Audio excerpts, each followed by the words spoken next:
ठरलं तर मग या मालिकेत आज आपल्याला पाहायला मिळणार प्रिया अश्विनला सांगते, ज्या बाईचा चेहरा तुला पाहायचा नाही त्या बाईच्या पोटात तुझं बाळ वाढतंय. तर हे प्रकरण नक्कीच झालं तरी कसं ते पाहण्यासाठी व्हिडिओ शेवटपर्यंत नक्की पहा. सुरुवातीला इकडे जेलमध्ये प्रियाजवळ महिला कॉन्स्टेबल येते. महिला कॉन्स्टेबल म्हणते, काय ग तन्वी, बरी आहेस का? का परत उलटी आल्यासारखं वाटतंय? त्यावर तन्वी म्हणते, मला काय होतंय, मी तर ठीक आहे. आता महिला कॉन्स्टेबल प्रियाला सांगते, तू गरोदर आहे आणि तुला दिवस पण गेलेत. हे ऐकून प्रिया हक्कबक्कच होते आणि त्या महिला कॉन्स्टेबलला म्हणते, काय, मी खरंच प्रेग्नंट आहे? महिला कॉन्स्टेबल म्हणते, हो, मी काय खोटं बोलतेय का?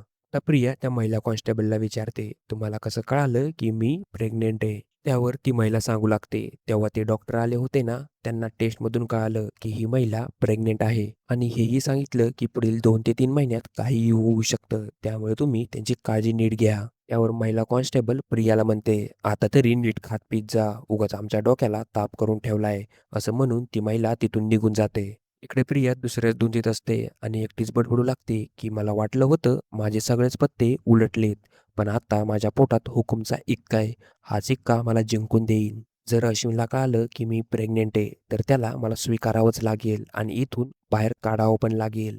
मग सगळ्या सुभेदारांना पण मला घरात घ्यावंच लागेल. नेमकं आजच कोर्टाची हिअरिंग असते, पण प्रियाच्या डोक्यात चालू असतं, या हिअरिंगमध्ये मी माझ्या हुकूमचा पत्ता सगळ्यांसमोर टाकणार, मग शेवटी मीच जिंकणार.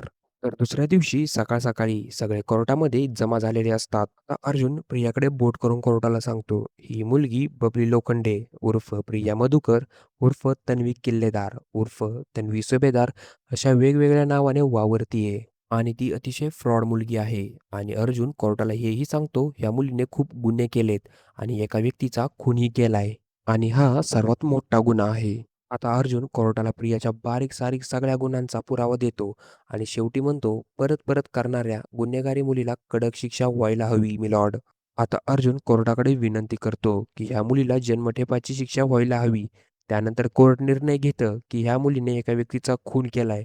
तिला अजन्मकाळाची शिक्षा होणार. त्यानंतर प्रिया पळत-पळत अर्जुनजवळ जाते. हात जोडून म्हणते, प्लीज माझ्यावर थोडी तरी दया दाखव अर्जुन. त्यावर अर्जुन तिला शांत आवाजात म्हणतो, तुला कोणीही मदत करायला येणार नाही, बबली लोखंडे. तुला तुझ्या गुन्ह्यांची शिक्षा मिळाली आहे, फुल अँड फायनल. तर तेथील महिला कॉन्स्टेबल प्रियाला घेऊन जात असतात.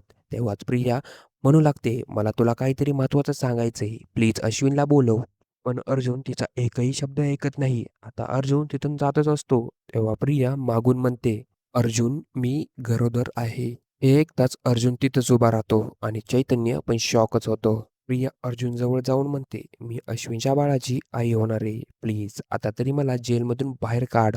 महिला कॉन्स्टेबल प्रियाला घेऊन जातच असतात. पण प्रिया ओरडून म्हणत असते, अरे अर्जुन, त्या बाळाचा तू काका आहे, काहीतरी कर.